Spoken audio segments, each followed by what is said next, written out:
À la sortie de la Nintendo Switch en 2017, tout était mis en place pour que la Switch ne soit jamais hackée. C'était censé être la console la plus sécurisée au monde. Sauf que, un an plus tard, grâce à un trombone, la Switch se fait hacker, tout le monde en avait parlé à l'époque, et à partir de ce moment, Nintendo va livrer une véritable bataille au groupe de hackers, et notamment à la team exécuteur. Nintendo n'a peur de rien, faire supprimer des contenus sur le web, intenter des actions en justice, espionner certains hackers jusqu'à chez eux, les soudoyer ou bien les menacer de poursuites. Certains d'entre eux vont finir en prison et doivent encore aujourd'hui des millions de dollars à Nintendo. Et ça n'empêche pourtant pas la scène hacking de progresser, c'est incroyable. Et pour faire justement toute cette histoire sur cette guerre entre Nintendo et la scène hack des consoles Nintendo, nous recevons Jules Gallet, plus connu sous le nom de Zblerki. Ah, je savais que je l'avais pas. Zblerki sur YouTube, ça va ? Ça va très bien, merci. Mais juste avant, j'ai un message pour tous les bidouilleurs et hackers qui m'écoutent. Si il vous arrive d'avoir besoin d'un serveur pour un projet perso, un Plex ou juste un serveur Minecraft, j'ai peut-être la solution qu'il vous faut. Il s'agit d'Infomaniac, le partenaire de cette vidéo. Si vous suivez la chaîne, vous commencez à les connaître. Infomaniac, c'est la société du cloud éthique, qui est une alternative aux GAFAM. C'est notamment eux derrière Swiss Transfer. En plus d'avoir des offres très intéressantes, comme un serveur Linux à 3 € par mois, leur valeur se transpose en actions concrètes. Vos données sont stockées exclusivement en Suisse, tout leur service tourne avec des énergies renouvelables et l'entreprise appartient en grande partie à ses employés. Donc, vous devriez jeter un œil. Et si vous êtes dans la cyber et que, comme les hackers dont on va parler aujourd'hui, vous aimez tout péter, ils ont un programme de Bug Bounty qui pourrait vous intéresser. Je vous mets le lien pour leurs offres de serveurs et le programme Bug Bounty en description et on reprend. Donc, tu suis la scène de hack et de modding depuis quand même le tout début, on peut dire, avec ta chaîne YouTube. C'est à quel moment que tout le monde réalise que la Switch va en fait peut-être être hackable? Alors c'est un peu une longue histoire, donc on va reprendre de la base. Donc comme tu le disais avant, la Switch apparaissait très sécurisée de prime abord. Parce qu'en fait Nintendo a appris de ses erreurs par rapport aux consoles passées, et donc ils ont enlevé plein de vecteurs d'attaque potentiels que les hackers auraient pu utiliser. Donc par exemple, sur la Switch, il n'y a pas de rétrocompatibilité, comme sur les autres consoles, où il y avait la Wii U qui pouvait faire tourner des jeux Wii, etc. Et en général, en fait, sur les anciennes consoles, les hackers utilisaient ça en priorité, parce que généralement la console d'avant s'était déjà fait hacker. Donc ils essayaient de gagner l'accès complet au système comme ça. Donc, la Switch sort en 2017 et les hackers, ils commencent à travailler dessus, mais ils savent pas trop où se lancer au début. Sauf qu'il y a une petite particularité avec la Switch, c'est qu'elle embarque une puce en fait créée par Nvidia, donc la puce Tegra X1. Et en fait, au moment où sort la Switch, cette puce, elle a déjà quelques années. Donc, elle est très documentée, il y a pas mal de datasheets sur Internet. Et du coup, les hackers se disent que, ils vont peut-être essayer de voir s'il n'y a pas quelque chose à creuser de ce côté-là. Donc, les mois passent, et début 2018, donc 10 mois environ après la sortie de la Switch, il y a un groupe de hackers qui s'appelle Failoverflow qui sort une petite vidéo où on voit un texte défiler sur l'écran de la Switch. On se dit, en fait, en voyant cette vidéo, on se dit, comment ils ont fait ? Enfin, ça, c'est pas quelque chose qu'on est censé voir sur une Switch normale. Ils ont forcément dû hacker le système d'une manière ou d'une autre, mais à l'époque, on savait pas vraiment comment. Donc ça, c'était début 2018. Et 4 mois après, en avril 2018, donc, il y a un autre groupe de hackers qui s'appelle Reswitched, qui bossait aussi sur la Switch en parallèle, qui va rendre public une faille, en fait, qui a été baptisée Fusée gelée. Et cette faille utilise justement une vulnérabilité sur la puce Tegra X1 dont j'ai parlé juste avant. Et avec cette faille, ils vont réussir à avoir l'accès complet à la console et à faire absolument tout ce qu'ils veulent. Et c'est là qu'intervient le trombone, si mes souvenirs sont bons. Exactement. Exactement. Donc en fait, cette faille va utiliser le mode RCM de la Switch. Donc le mode RCM, en gros, c'est un mode recovery pour permettre en fait de réparer les éventuels switches briqués, ce genre de choses. Et pour entrer dans ce mode RCM, il y a une manip assez particulière à faire. Donc en fait, il faut que la Switch soit éteinte et il faut appuyer sur 3 boutons. Il faut appuyer sur le bouton Power, le bouton Volume Plus et un troisième bouton mystérieux qui est invisible à l'œil nu. Et en fait, pour appuyer sur ce bouton, entre guillemets, il faut faire un contact entre 2 pins dans le rail du Joy-Con droit. Et pour faire ce contact, le moyen le plus pratique qu'ils ont trouvé, c'est en fait d'insérer un trombone dans le rail. Comme ça fait un circuit et c'est comme si le bouton était appuyé. Et du coup, donc, à partir de ce moment-là, la Switch passe en mode RCM. On va pouvoir injecter un petit fichier dedans, qui s'appelle un payload. Et ce payload, en fait, va surcharger la boot ROM de la Switch et va permettre l'exécution de code arbitraire. Donc, c'est-à-dire qu'en fait, on va pouvoir exécuter absolument le code qu'on veut. Et donc, à partir de là, la boot ROM, en fait, elle s'exécute avant toutes les autres mesures de sécurité de la Switch. Donc, si on arrive à compromettre ça, on a accès au système complet. En gros, donc, on est les rois du pétrole. C'est ça. Là où d'habitude, dans peut-être d'autres consoles, on part peut-être d'une application où il faut remonter toutes les couches de sécurité jusqu'en haut. Là, directement via NVIDIA, merci NVIDIA, on a l'accès complet au logiciel en fait. C'est ça, exactement. Et surtout, ils ne peuvent pas patcher facilement cette faille Nintendo parce que c'est une manipulation hardware. Donc en fait, oui, la faille est vraiment au niveau de la puce, donc c'est une faille matérielle. Et le seul moyen de la patcher, ce serait en fait de patcher ça à l'usine, directement sur la production de la Switch. Et bon, c'est ce qu'ils vont faire plus tard. Mais là, en attendant, toutes les Switch sur le marché sont complètement vulnérables à cette faille. J'imagine qu'ils ont pas été contents. Absolument pas, non. En voyant ça, ils ont mis combien de temps à corriger le problème et à proposer des Switch parce qu'actuellement, je vous spoil, mais si vous allez acheter une Switch, ça ne marche plus. Et à quel moment, justement, ils ont corrigé le problème? Alors en fait, il faut savoir que quand ReSwitch a publié la faille, ils avaient déjà prévenu Nintendo et Nvidia 90 jours avant. En fait, il y avait un genre de délai légal, voilà, ce genre de choses. Et donc, en gros, là, on est vers mars 2018 à peu près, quand Nintendo a été prévenu. Et ils vont mettre des Switch patchés sur le marché au courant de l'été 2018. Donc, ils ont été assez rapides à sortir une révision, en fait. Et ce qu'ils vont faire, enfin, ils ont été assez intelligents là-dessus, c'est qu'ils vont attendre que les stocks s'écoulent un peu d'anciennes Switch dans les magasins. Et d'un coup, ils vont remplacer tous les stocks par les nouvelles Switch patchées et qui sont du coup plus vulnérables. Pour voilà, essayer de faire un maximum de ménage et repartir sur des bonnes bases, quoi. Et toi qui attendais peut-être en pensant pouvoir choper une Switch hackée quand tu voulais, en fait, tu te faisais couper l'herbe sous le pied. Ah, c'est ça, et en fait, du coup, ça a créé un vrai marché parallèle de l'occasion où les gens qui s'y connaissaient cherchaient des Switch de première génération, on va dire, pour pouvoir les hacker plus facilement. Incroyable. Ça se trouve encore ? Alors, ça peut se trouver, ouais. Il y a des gens qui sont encore pas au courant, enfin voilà, des gens qui touchent pas forcément au sujet, qui peuvent vendre leur Switch d'occasion, mais c'est quand même devenu beaucoup plus rare. Bon, mais cette histoire, moi, j'avoue, je la connaissais, mais justement, ce qui m'intéresse, c'est parce qu'après, j'ai un peu décroché. Et donc, ce qui m'intéresse, c'est de savoir comment tout ça s'est un peu organisé. Est-ce que tu peux nous faire un peu un tableau de la scène hack de la Switch ? Alors, il y a eu pas mal d'histoires au niveau de la scène hack. Rien que toujours l'été 2018, là, le fameux été où Nintendo a mis ses nouvelles Switch sur le marché, il y a eu un drama dans la team ReSwitched, en fait, qui avait donc dévoilé la faille fusée gelée. Et en fait, dans cette team, il y a une développeuse, Kate Temkin, il me semble, qui aurait vendu en fait une faille à Nintendo, parce que Nintendo avait mis en place un bug bounty. Donc, en fait, c'est un système pour que les chercheurs en sécurité puissent analyser un peu leur système et rapporter les failles à Nintendo en échange d'argent. Et du coup, le souci, c'est que Kate, là, elle aurait rapporté une faille à Nintendo qu'elle n'aurait pas elle-même trouvée pour un beau petit billet, on parle de 200 000 $. Et du coup, les membres de la team ReSwitch n'étaient pas contents. Donc ça a créé un petit drama en interne, elle a été éjectée de la team. Et donc voilà, c'était le premier d'une longue série, on va dire. Et en parallèle, donc plusieurs teams en fait se sont organisés pour créer leur propre custom firmware. Donc le custom firmware en fait c'est ça va remplacer le système d'exploitation de base de la Switch pour pouvoir faire tourner des homebrew dessus, pouvoir installer des mods, installer des jeux, ce genre de choses, quoi. Donc en gros, c'est des logiciels non prévus par Nintendo. Tout à fait. Ouais. Et donc il y a plusieurs teams qui vont s'organiser qui vont vouloir faire leur propre custom firmware en fait. Donc la première, la plus grosse, qui est encore existante aujourd'hui, ça va être Atmosphere. Donc en fait, Atmosphere, c'est un custom firmware qui est porté par des membres de la team ReSwitched, et dont notamment Skiresm, qui est un développeur très reconnu dans le milieu. En parallèle, il y a eu aussi un autre custom firmware qui s'appelait ReiNX, qui aujourd'hui n'est plus maintenu, malheureusement, il a disparu depuis pas mal d'années. Et le troisième et dernier acteur qui va nous intéresser, c'est en fait la Team Executor, qui va créer son propre custom firmware. Donc la Team Executor, c'est une team de hackers qui était connue pour avoir travaillé sur d'anciennes consoles, notamment la Xbox 360 ou la 3DS, sauf que en général, ils ont un intérêt financier derrière. Et là, la Switch ne va pas échapper à la règle. Leur custom firmware SXOS, ils vont vendre une licence en fait pour l'utiliser. Et c'est là que ça va commencer à créer des tensions avec les autres groupes de hackers, quoi. Parce que eux, à l'origine, ce qu'ils vendaient sur les autres consoles, c'était quoi ? Alors par exemple pour la 3DS, il y avait un linker, une petite carte qui permettait de jouer à des jeux hackés en gros. Et après ils ont déjà vendu des puces aussi pour hacker certaines consoles. Enfin voilà, c'est soit du matériel et soit là dans le cas de la Switch, une licence logicielle. Et question bête, mais toi à l'époque, qu'est-ce que tu fais ?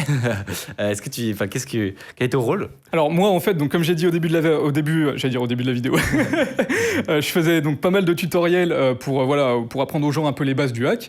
Et à côté de ça, j'ai aussi monté un serveur Discord d'entraide où en fait les gens pouvaient venir dessus pour se poser des questions, s'entraider, etc. Et sur ce serveur Discord, j'ai mis en place pas mal d'outils et à côté j'avais des projets liés justement à la scène du hack Switch. Donc par exemple, j'avais créé un petit bot Discord qui permettait en fait de chercher des jeux directement sur Discord, et en fait le bot envoyait ensuite les liens de jeux hackés en MP aux utilisateurs. Donc c'était absolument pas légal, hein. Surtout que je profitais un peu du système parce qu'en gros j'avais fait quelque chose où il y avait les membres lambda avaient genre 3 utilisations gratuites par jour, et après voilà, fallait payer un petit peu, et il y avait des utilisations à ouf. Voilà, c'est business.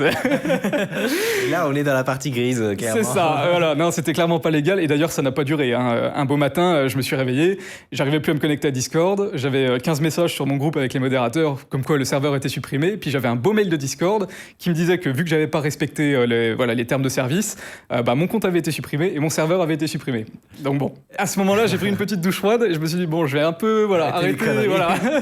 Exactement. Il allait sur des forums de partage, c'est ça? Ouais, en fait, c'était du web scraping, hein, tout simplement. Ce que je faisais, c'est que j'allais, donc je cherchais ça sur un site, je récupérais les liens sur une page, et sauf qu'en fait, les liens sur le site du web scraping, ils étaient, c'était des liens affiliés avec des pubs, tout ça. Donc ce que je faisais, c'est que j'avais codé un petit truc qui bypassait en fait les liens affiliés, et par-dessus, je remettais mes propres affiliations à moi. Donc, du coup, vraiment, le mec, voilà. Le requin, finalement. C'est ça. Incroyable. Donc ça, c'était sur Discord, et t'as déjà fait du développement aussi, par exemple? Ouais, exactement. J'ai créé des homebrew pour la Switch. Donc les homebrew, en fait, c'est des petites applications qui peuvent tourner sur un custom firmware. Et donc j'ai commencé à m'intéresser au sujet. Et en fait, c'est tout simplement des applications écrites en C++ avec une librairie justement faite spécifiquement pour la Switch.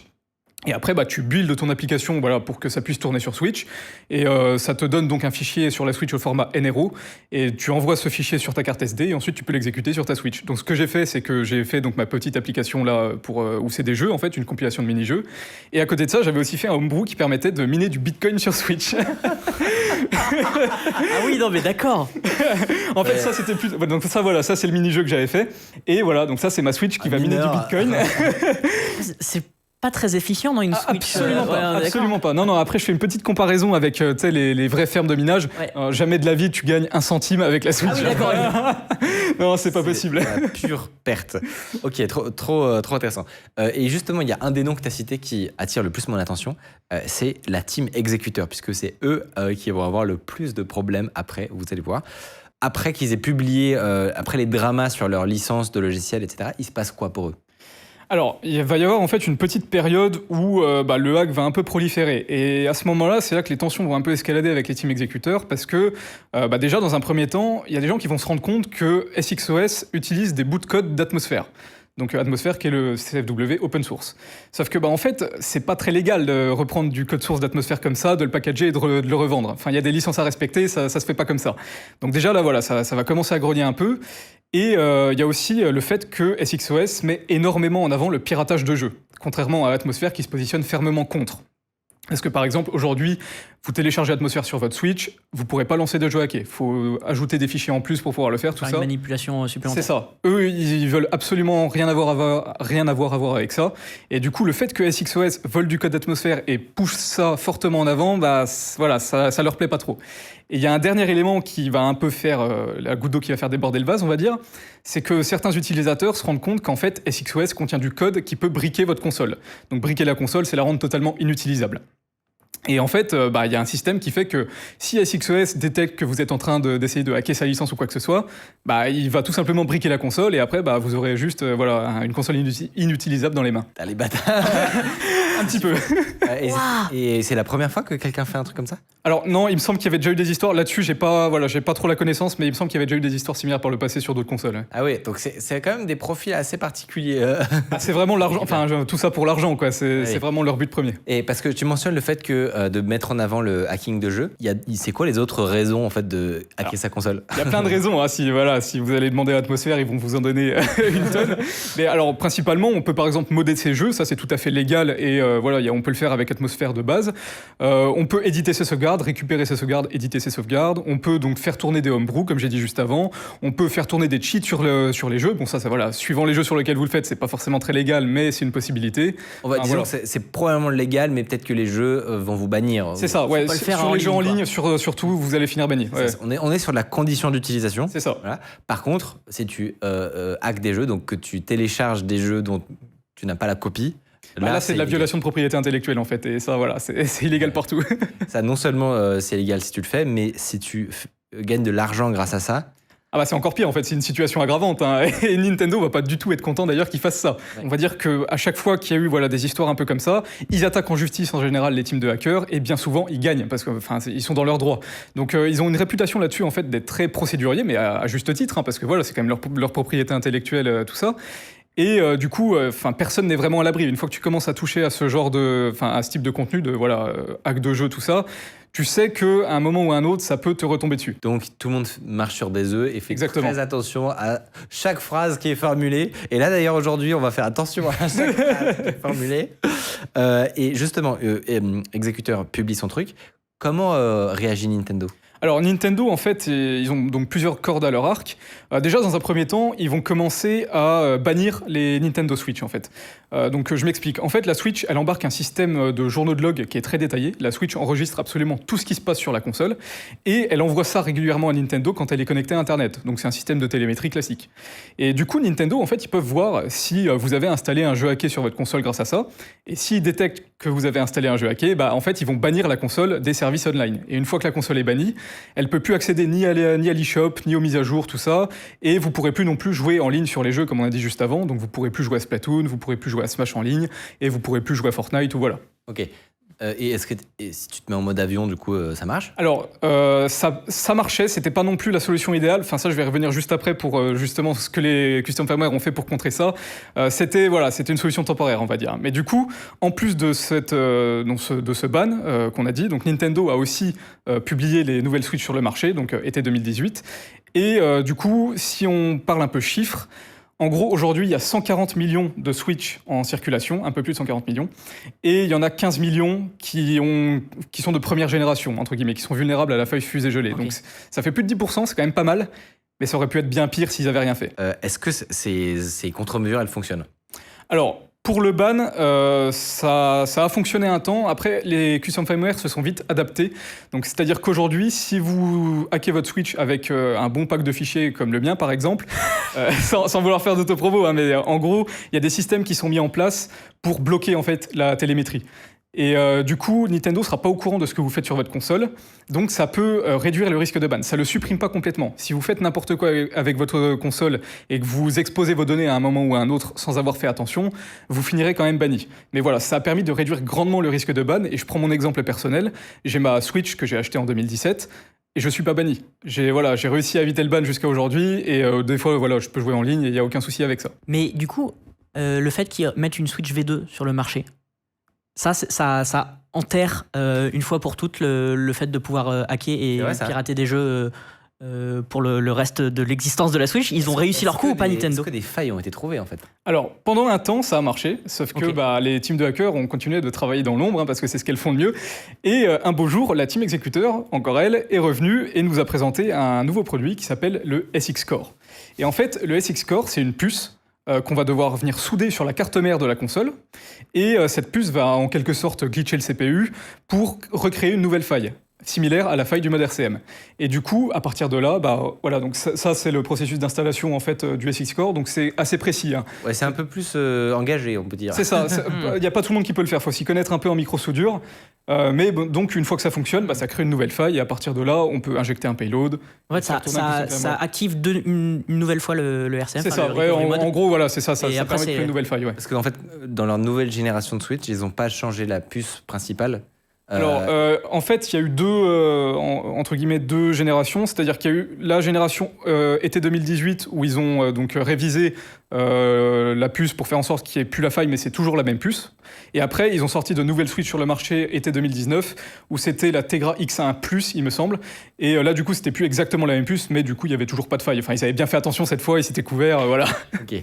Donc ça ne marche plus sur les toutes dernières, c'est ça ? Alors en fait, il y a eu des améliorations donc, de cette puce. La première version là aurait pas fonctionné sur les Switch OLED par exemple, mais après il y a eu plusieurs itérations on va dire, et aujourd'hui il y a des puces qui permettent de hacker absolument toutes les Switch. Ok. Ah oui, donc ça n'a pas marché. C'est incroyble. Non, mais c'est trop stylé. Ça, là, à terme ça n'a pas marché. Ouais. Moi je trouve ça fou le concept. Donc ça veut dire qu'ils développent des puces. T'ouvres ta Switch, tu le branches aux bons endroits. c'est bon, ta Switch est hackée, quoi. C'est ça. Après, bon, il y a toujours le risque de l'installation, il faut s'y connaître un peu, donc bien souvent les gens passent par quelqu'un pour le faire. Mais oui, du coup, aujourd'hui, absolument toutes les Switch sont craquables avec des puces ou avec la faille du mode RCM pour les premières générations, quoi. Mais c'est incroyable. En fait, je pense que tous les gens qui sont dans le hack de console depuis longtemps, ils trouvent ça normal. Ouais. Mais en vrai, quand tu connais pas, juste le concept est fou, quoi. C'est comme si, je sais pas, ton iPhone, pour le jailbreaker, tu devais l'ouvrir et brancher un truc dedans, enfin... Ouais. Moi, vraiment, j'hallucine. C'est vrai. Et du coup, justement, pour cette histoire de SX Core, c'est quoi la réaction de Nintendo envers l'exécuteur ? Ah bah ils vont pas être contents du tout, donc ça faisait déjà un petit moment en fait qu'ils enquêtaient sur la team exécuteur. Et là, peu après la sortie du SX Core, en fait, ils ont identifié 3 profils principaux qui vont tenter d'arrêter. Donc le premier, c'est un Américain du nom de Gary Bowser, qui est un peu la figure de proue de la team exécuteur, dans le sens où en fait c'est lui qui gère les relations publiques. Donc c'est lui qui est le plus exposé. Donc Nintendo va l'arrêter en fait, aux États-Unis, et ils vont le condamner à 40 mois de prison et 14,5 millions, je sais plus. Quand tu dis ils vont, c'est les tribunaux. Oui, les tribunaux, oui, exactement. Attends, j'ai le chiffre exact, je vais te le redonner. C'est une belle somme. 14 millions, non ? Ouais, c'est 14,5 millions, il me semble. C'est ça, 14,5 millions de dollars. Et donc lui, il va faire de la prison avec une belle amende. C'est complètement dingue. Parce que, il fait de la prison. Mais comment, oui, il a fait de la prison, ouais. C'est quoi la transition là ? Parce que jusqu'ici, on avait l'impression que justement, il restait un peu dans la légalité. Qu'est-ce qui leur a permis de passer à la prison ? En fait, c'est parce que SXOS embarquait pas mal de morceaux, de propriétés intellectuelles de Nintendo dans leur code source. Et ils étaient vachement axés sur le piratage de jeux, etc. Donc ça a fait levier, en fait, en quelque sorte, pour axer la plainte là-dessus. Et du coup, ça n'a pas tenu devant les tribunaux, quoi. Nintendo a eu gain de cause. Mais parce qu'il y avait du code de Nintendo ? Ils utilisaient du code de Nintendo ? Code de Nintendo, je suis pas sûr, mais ce qui est sûr, c'est qu'en tout cas, il y avait dedans les SIG patch qui permettent... En fait, les SIG patch, c'est un ensemble de fichiers qui vont permettre de lancer des jeux hackés. C'est typiquement ce qu'Atmosphere n'embarque pas, de base. Parce que, justement, c'est quelque chose qui va permettre de contourner des mesures de sécurité, et donc, du coup, c'est illégal. Donc, ils prenaient le risque de fournir ces fichiers, sachant qu'en fait... C'est ça qui pouvait le... exactement. Et concernant les SIG patch, justement, il y a eu pas mal d'exemples de gens qui les proposaient de base sur GitHub. Et en fait, la plupart des repos ont disparu parce que Nintendo a fait une plainte au regard du droit d'auteur. Et du coup, GitHub a supprimé les repos parce que ces SIG patch, en fait, c'est quelque chose qu'on ne doit pas partager. Mais faut qu'on détaille un peu cette histoire parce que c'est quand même dingue. Rien que le fait que Nintendo enquête, en gros, qu'ils aient activement des gens dont le job est de rechercher qui se cache derrière les pseudos des hackers, c'est fou. On en sait plus là-dessus ? Alors oui, il y a eu en fait en 2020 un gros leak de données côté Nintendo, donc qui a été appelé le Gigaleak. Et dans ce Gigaleak, on a retrouvé tout un tas de trucs. Donc il y avait par exemple des projets abandonnés de jeux Nintendo qui n'ont jamais vu le jour. Il y avait carrément des codes sources de jeux. Il y a le code source de Zelda Ocarina of Time ou Majora's Mask qui est disponible sur Internet. Et il y avait aussi des infos sur Nintendo en tant que tel. Donc un peu leur pratique opérationnelle, tout ça. Et en fait, il est ressorti qu'ils enquêtaient sur certains hackers de la scène, notamment des hackers de la scène 3DS. Et en fait, il y a un de ces hackers qu'ils ont un peu pisté, entre guillemets, pour voir un peu ses habitudes de vie. Et donc, ils ont vu qu'en fait, il vivait chez ses parents. Ils ont noté que, par exemple, personne venait le voir en général dans la semaine, pas d'amis, tout ça. Ils ont noté quand il sortait au resto. Et en fait, leur but avec cette personne, donc c'est vraiment le FBI. Nintendo, c'est le FBI. Wow. Et leur but, en fait, avec cette personne, c'était, dans un premier temps, dans quelque sorte, le convaincre de revenir du bon côté de la force, on va dire. Donc voilà, d'arrêter un peu ce qu'ils faisaient avec le hack 3DS, voire limite de mettre des bâtons dans les roues des autres hackers. Et ils avaient carrément prévu de le faire venir au Japon pour rencontrer l'équipe d'ingénieurs de Nintendo, pour discuter avec eux tout ça, parce qu'ils se sont dit, c'est un mec qui touche au milieu, tout ça, il sera super content de venir nous voir, du coup il va peut-être être de notre côté après, voilà. Ah oui, limite peut-être de l'embaucher ou... Ouais, c'est ça. Répressif, quoi. Ah non, de base, en fait, ils voulaient essayer de le convaincre d'arrêter, sans être méchant, sans aller en justice ou voilà. Et ils avaient carrément prévu un plan pour répondre au public si jamais le public apprenait que Nintendo avait fait ça. Donc un plan de relations publiques, pour éviter la crise. C'est ça. C'est complètement dingue. Mais j'ai vu passer un schéma sur cette histoire-là. Ah oui, je l'ai vu aussi. Donc, mais ça, c'est dingue. Donc là, ça veut dire que le niveau d'investissement qui est mis juste sur la gestion de ce hacker qui leur met des bâtons dans les roues. Il y a clairement des mecs qui ont passé des heures en réunion pour faire ça. C'est pour un hacker. En fait, c'était comment l'approcher, comment l'approcher, comment on rentre en contact avec lui. Et une fois qu'on est rentré en contact avec lui, qu'est-ce qu'on lui propose, qu'est-ce qu'on a le droit de lui proposer, comment on essaye de le soudoyer pour C'était pas vraiment je crois pas que c'était une embauche qui est évoquée comme ça, mais c'est une collaboration. Ouais, c'est ça. Ouais. Mais ce qui est incroyable, c'est que dans ces leaks aussi, moi j'ai vu une capture d'écran d'un de ces leaks. À la fin de la capture, il y a marqué Next Target, 2 points, et il y a des propositions de hackers assez connus de la scène. En mode, on s'occupe de qui maintenant, quoi. D'accord. Ils avaient tout prévu. Et c'est eux qu'on appelle donc les ninjas des Nintendo. Exactement. Les fameux qui pistent tout ce qui bouge. Je peux vous lire une petite prise de décision si vous voulez. Ok, donc Day 1 à 6h30 de l'après-midi. 2 personnes de l'équipe, un ingénieur et un conseiller NOA, je sais pas ce que ça veut dire, peut-être légal, vont voir la cible dans sa maison. Discuter, avoir une conversation avec lui et lui faire la proposition. Et si jamais il dit oui, Day 1 à 6h40 de l'après-midi. Donc c'est vraiment c'est minute par minute. Il prévoit tous les scénarios. C'est une opération spéciale. C'est complètement délirant, quoi. Et donc, visiblement, sur les membres de la team exécuteur, ils ont dû employer les grands moyens. Prison. Et est-ce que c'est la fin de la team exécuteur à ce moment-là ? Alors, officiellement, aujourd'hui, ils se font très discrets. La fin, je pense pas qu'il soit démantelé parce qu'il n'y avait pas que 3 personnes dans la team, mais ça a quand même mis un gros coup de massue, notamment au niveau de SXOS, parce que, en fait, du coup, les mises à jour de Nintendo sur la Switch sont arrivées, et SXOS était de moins en moins maintenu et de moins en moins mis à jour. Donc, petit à petit, en fait, le support a été abandonné, et les utilisateurs d'SXOS ont dû migrer vers Atmosphere pour pouvoir, continuer à utiliser leur Switch. Et donc, au niveau de la team exécuteur, ils se font très discrets, mais récemment, il y a eu quelques soupçons, comme quoi ils seraient de retour. Parce qu'en fait, donc, début de l'année 2024, il y a un nouveau produit qui a été révélé qui s'appelle le Mic Switch. En fait, le Mic Switch, c'est un genre de petite cartouche de Nintendo Switch sur laquelle on retrouve un port de carte SD. Et en fait, on met des jeux Switch sur cette carte SD, on la met dans la Switch et ça nous permet de jouer à des jeux Switch. Un peu comme une R4 au temps de Nintendo DS, ce genre de choses. Bon, le fonctionnement interne n'est pas vraiment le même, on va le revoir juste après, mais dans l'idée, c'est ça. En gros, c'est la cartouche ultime où tu peux tout mettre dedans. C'est ça. Après, il y a quand même pas mal de limites, on va voir. Mais en gros, pour en revenir à la team exécuteur, en fait, ce Mic Switch, il a été révélé sur un blog qui s'appelle Aftertime X. Et ce blog qui s'appelle Aftertime X, il est assez particulier. Déjà, il est très récent. Il a que quelques mois d'ancienneté au moment où le Mic Switch est révélé. Et l'entièreté de ces articles est en fait du contenu généré par IA. Donc, sauf l'article sur le Mic Switch, bien sûr. Et du coup, les gens commencent à se dire, c'est quand même bizarre, parce que pourquoi autant d'énergie ? C'est ça, et pourquoi c'est ce blog qui a eu l'exclu de l'info du Mic Switch, alors qu'il y avait des blogs bien plus compétents et bien plus établis qui auraient pu couvrir le truc. Donc, il y a eu des membres de la communauté qui ont fait une petite enquête sur le blog Aftertime X, et en checkant un peu les entrées DNS, les IP sur lesquelles ça pointait, etc., ils ont vu qu'à un moment ressortait le nom de domaine perso de Gary Bowser.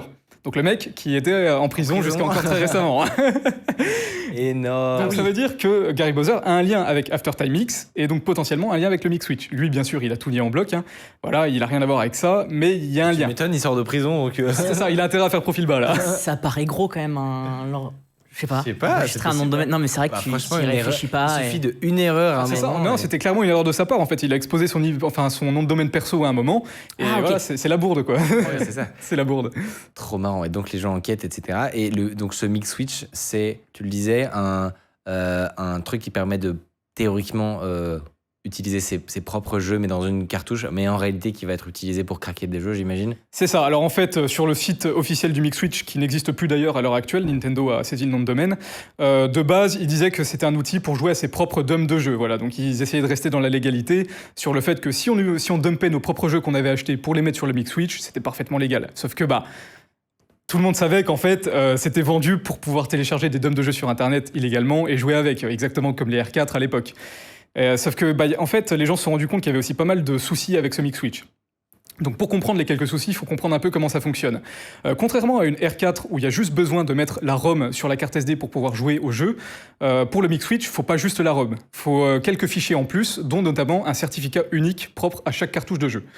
Et en fait, donc par exemple, le certificat unique, ça veut dire que si vous avez 2 cartouches de Mario Kart devant vous, elles n'auront pas le même certificat l'une et l'autre. C'est un peu l'empreinte digitale de la cartouche, quoi. Et donc, il ne devrait jamais y avoir 2 cartouches avec le même certificat dans la nature. Et ce qui va se passer avec le MIG, c'est que les gens vont télécharger des dumps de jeux hackés sur Internet, sauf que tous ces dumps, ils ont le même certificat, en fait. Ah oui. Et Nintendo, avec leur système de télémétrie, va très vite voir qu'il y a X personnes qui jouent à un jeu avec le même certificat en même temps, ce qui est normalement impossible. Et du coup, la seule explication, c'est que ce sont des copies hackées. Et donc en partant de là, ils vont bannir toutes les consoles. Et le gros souci en fait du Mic Switch, c'est qu'il n'offre pas de protection contre le ban, comme peuvent le faire les custom firmware, comme on a discuté juste avant. Et en plus, en fait, tout ça est dû au fait que Nintendo a augmenté sa sécurité et que parce que on est passé très vite là-dessus, mais les hackers en face sont visiblement très très compétents. Mais Nintendo, à l'origine, ils ont quand même fait le taf. C'est-à-dire qu'il y a des systèmes de sécurité, de chiffrement la preuve, c'est qu'aujourd'hui, après toutes ces années, il n'y a aucun hack software sur les versions récentes de la Switch qui fonctionne. On est obligé de poser une puce, de créer notre propre faille, parce qu'il n'y a pas de faille qui a été trouvée sur les versions récentes de l'OS de la Switch, quoi. Ils ont fait le taf, mais au final, toutes les Switch sont hackables. Et moi, la faute à Nvidia, quoi. Un peu de la faute à Nvidia, mais c'est vrai. Et moi, il y a un truc que j'ai appris en préparant un tout petit peu ce sujet là, avant l'émission, c'est qu'en fait, quasiment tous les jeux qui sortent sont dispo sur Internet avant sa sortie officielle. Alors, ça arrive bien souvent, ouais. Genre, explique-nous, mais genre, alors, c'est surtout pour Zelda, c'est arrivé, non? Ouais, pour Zelda, c'est arrivé une semaine, il me semble, avant sa sortie. Pour Smash Ultimate, c'est arrivé 2 semaines avant sa sortie. Et en fait, ce qui se passe en général, c'est que c'est des cartouches tombées du camion, on appelle ça comme ça, où des mecs vont réussir à mettre la main sur des cartouches de jeu avant la sortie officielle, parce que les magasins sont approvisionnés, ce genre de choses. Donc, il suffit qu'il y ait un mec qui pique dans le stock, il va récupérer la cartouche, il va la mettre dans sa Switch hackée, pour le coup, et sa Switch hackée va lui permettre de dumper en fait la ROM du jeu. Et à partir de là, ils partagent ça à des groupes de pirates, et les pirates mettent ça en ligne sur Internet. Et c'est comme ça qu'il y a pas mal de jeux qui leak, en fait. C'est comme avec les films, où tu vas avoir des copies de films dans un sombre cinéma qui vont servir de début à un torrent, en fait. Mais je trouve ça fou, à la place de Nintendo, de se dire que tu mets des années à faire ton jeu, tu mets toute la sécurité du monde, tu es parano, t'as des équipes de détectives privés. Et à chaque fois que tu sors un jeu, il est disponible sur Internet avant, je dis à quoi bon, quoi, il y a un moment. Puis pour le coup, pour Tears of the Kingdom, là, le dernier Zelda, ils ont donné une estimation. Eux, ils estiment qu'il y a eu 1 million de copies téléchargées avant la sortie du jeu. Donc t'imagines le manque à gagner. Énorme. 1 million. C'est dingue. Quand je pense que Thiel a attendu toute la journée pour aller à la Fnac le jour de sa sortie, ça me fend le cœur pour lui. Et surtout que c'est des copies de jeux que tu peux mettre potentiellement sur ta Switch hackée, mais auxquelles tu peux même jouer maintenant sur ton ordi. Tout à fait. Depuis, je n'avais pas vu ça, mais j'ai découvert ça sur ta chaîne justement, que maintenant il existe des émulateurs de Switch qui permettent de jouer à tous les jeux ou pas ? Alors absolument tous les jeux. En fait, vu que la Switch s'est fait craquer très tôt dans son cycle de vie, les hackers ont pu très vite trouver comment elle fonctionnait, et du coup les émulateurs ont été développés quasiment dès la sortie de la Switch. Donc ils ont eu pas mal d'années pour se mettre à niveau, et aujourd'hui il y a des émulateurs qui sont même plus optimisés, je dirais, que des vrais Switch. On peut faire tourner des jeux en 60 fps 4K sur les émulateurs, ce qu'on peut pas faire sur la Switch. Et donc ce qui s'est passé en début d'année, c'est qu'il y a eu une petite histoire à ce niveau-là. Yuzu, un émulateur Switch, s'est fait attaquer en justice par Nintendo. Donc en fait, Nintendo reprochait à Yuzu d'avoir facilité le piratage de jeux à grande échelle.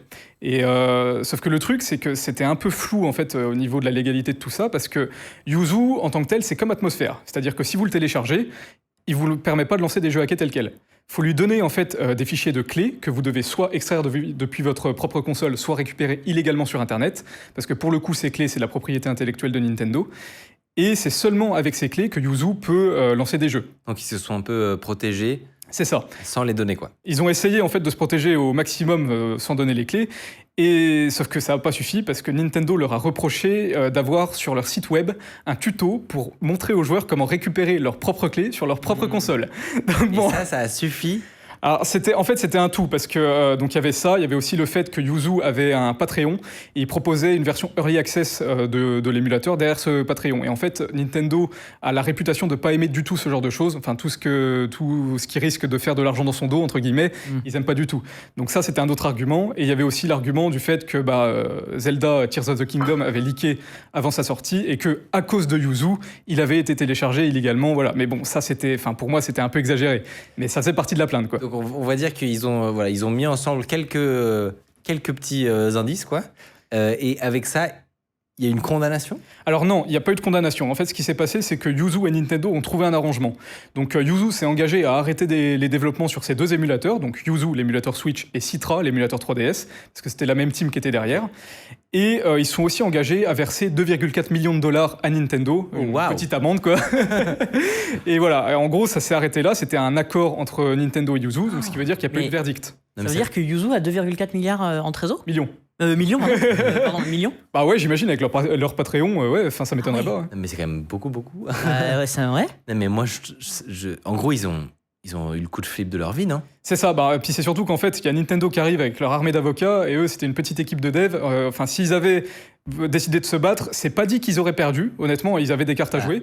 Avec les éléments que tu as donnés, c'était pas gagné, non ? Non, c'est ça, c'était pas gagné. En fait, personne pourrait dire ce qui serait véritablement passé. Mais le risque, c'est qu'ils seraient épuisés dans la bataille, en fait. Ils n'avaient pas les ressources financières derrière pour continuer... Et est-ce qu'il n'y avait pas aussi un risque de faire jurisprudence sur quelque chose dont personne n'a envie qu'il y ait une condamnation ? Exactement. Parce que normalement, tu es censé pouvoir émuler des jeux, mais s'il commence à y avoir une condamnation là-dessus... Exactement. En fait, un des gros buts aussi, voilà, justement, comme tu le dis, c'était d'éviter la jurisprudence qui aurait été désastreuse pour le futur de l'émulation. Si n'importe quel éditeur de jeu pouvait venir et dire à la team de l'émulation, en fait, non, vous arrêtez votre travail à cause de ça. À cause de Yuzu contre Nintendo. Donc non, ça aurait été désastreux. Ouais. Ah ouais, donc aujourd'hui, il n'existe plus qu'un émulateur, c'est ça, compétitif ? Alors, fort heureusement, Yuzu n'avait pas le monopole sur le marché de l'émulation Switch. Donc il y avait aussi Ryuji NX, qui fonctionne très très bien d'ailleurs, et qui est toujours vivant. Et pour l'instant, Nintendo l'attaque pas. Après, on ne sait pas si ça va durer. Mais il y a aussi le fait que dès que l'accord entre Yuzu et Nintendo a été rendu public, il y a plein de forks qui ont été créés de Yuzu, parce que Yuzu c'est open source. Et du coup, aujourd'hui, il y a des membres qui maintiennent leur propre version de Yuzu dans leur coin, et du coup, vous pouvez toujours la télécharger et jouer avec. Voilà. Oui, c'est là où tu vois l'intérêt. C'est qu'on ne pourra jamais supprimer Yuzu. C'est quand même dingue. Moi, ce que je trouve fou, c'est que c'est le pouvoir de persuasion et de coup de flip des équipes de Nintendo sur une histoire comme ça qui est pas tranchée, quoi. Enfin. Ouais. Juste avant de vous laisser partir, sachez que je cherche des profils très spécifiques à inviter sur ce plateau. Petit 1, quelqu'un qui a déjà mis en place un honeypot, dans le cadre de son travail ou pas, et qui a pêché des poissons intéressants. Le mieux, c'est si vous avez des trucs visuels, des screenshots à nous montrer. Ensuite, une boîte qui a développé un outil en no-code et qui s'en est mordu les doigts ensuite, qui rétrospectivement aurait préféré coder d'entrée de jeu. Troisièmement, quelqu'un pour parler de la pénurie de développeurs en COBOL ou Fortran aujourd'hui. Si possible, un développeur COBOL que les banques s'arrachent. Et enfin, quelqu'un pour parler des problèmes de la fondation Mozilla et du nouveau navigateur Ladybird. Quelqu'un qui connaît bien l'écosystème des navigateurs et moteurs web. Si vous connaissez cette personne, s'il vous plaît, mettez-nous un mail à _micorp.studio. Ça nous aide vraiment.